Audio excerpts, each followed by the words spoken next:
This is your setup guide for staff use only. We're going to walk through understanding how your new SleepSAT BLE works and any features you need to be aware of. We're going to open up our case and go over all the items inside. First, we have the oximeter, the device that the patient will wear, the modem that the oximeter will send data to, the AC adapter that will plug into the modem, and a USB-C cable to charge the oximeter. We also have a set of laminated instructions that are for patient use. Staff can review these as well to get familiar with how the device works. First, we have instructions for how to actually use the device, and on the back, some troubleshooting and additional information. And then a picture to show the patient how to repackage all the items when they're ready to return.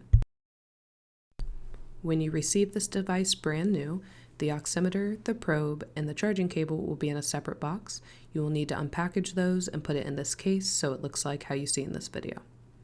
How this device works is while the patient wears the oximeter sends data to the modem, and the modem puts that data into SatCloud.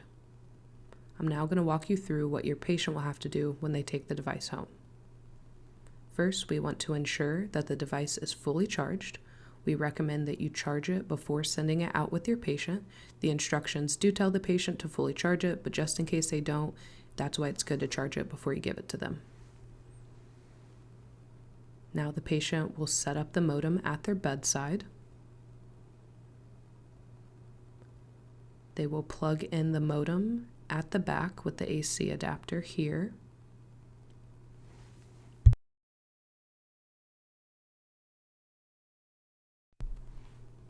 And then plug it into an outlet.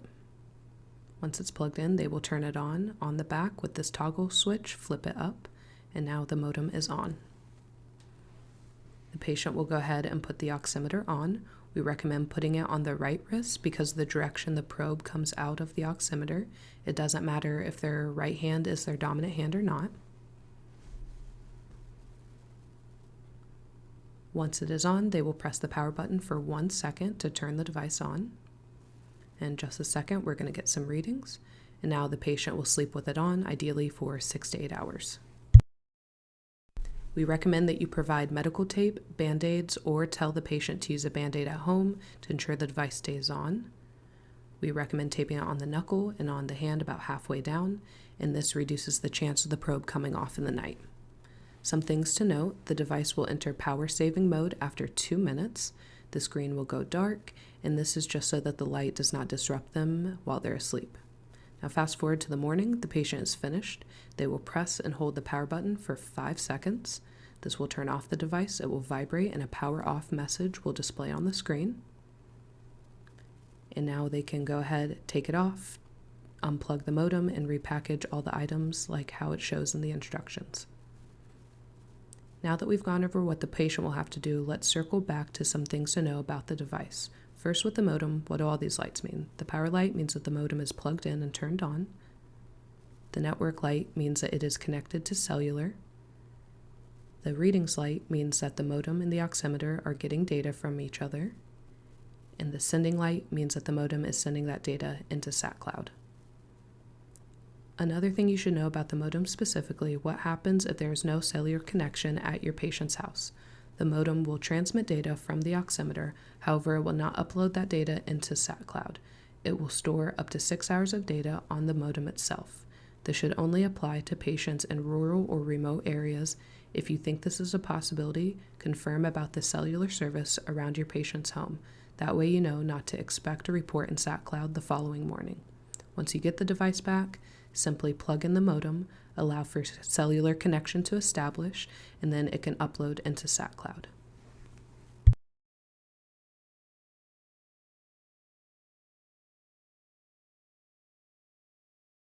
Now for some features about the oximeter itself. If the probe comes off, there will be a message on the screen that says finger out. It will also intermittently vibrate.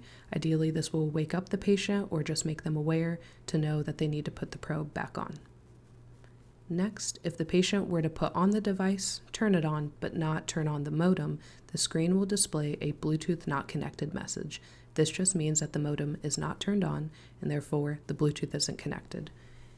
They just need to turn the modem on, and this is also explained on the back side of the instructions. Now that we've gone over the specifics for the device, let's go over features you need to know about in SatCloud.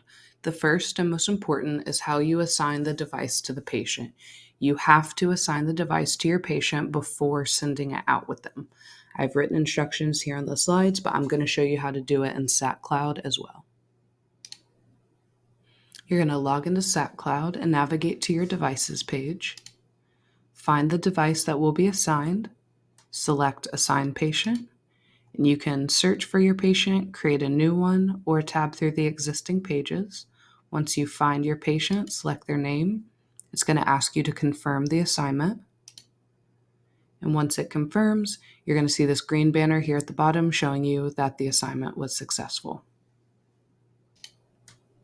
Next, we have something that's applicable for people with multiple devices. You want to ensure that you are sending the right modem and device set with a patient. The hubs and oximeters are bound together before shipping. If you give a hub and oximeter that are not bound together, the report will not show in SatCloud. I'm going to walk you through in SatCloud how to double check that your hub and oximeter are bound together. You're going to log into SatCloud, navigate to your devices page, and find all of your devices will be listed here. And then you're going to check the oximeter serial number and the hub serial number. And those two together are the ones that are bound. And you just need to double check those with your actual oximeter and hub that you have in the case and make sure that the two serial numbers you see on your screen are the two that are together in the case. Now you've assigned the device to the patient, they've taken it home and worn it for a night, and now how do you go check for the report? We have written instructions here. I'm going to show you in SatCloud as well how to go retrieve your report. You're going to log into SatCloud and you can either search for your patient under Patients, or you can go to your Reports tab and the most recent studies will appear up at the top, and that can be the fastest way to just double check that your report has generated. Now let's go over something that should only be applicable for our non-Eastern Standard Time users. If you are not on Eastern Standard Time, you will need to reset your device clock to your time zone.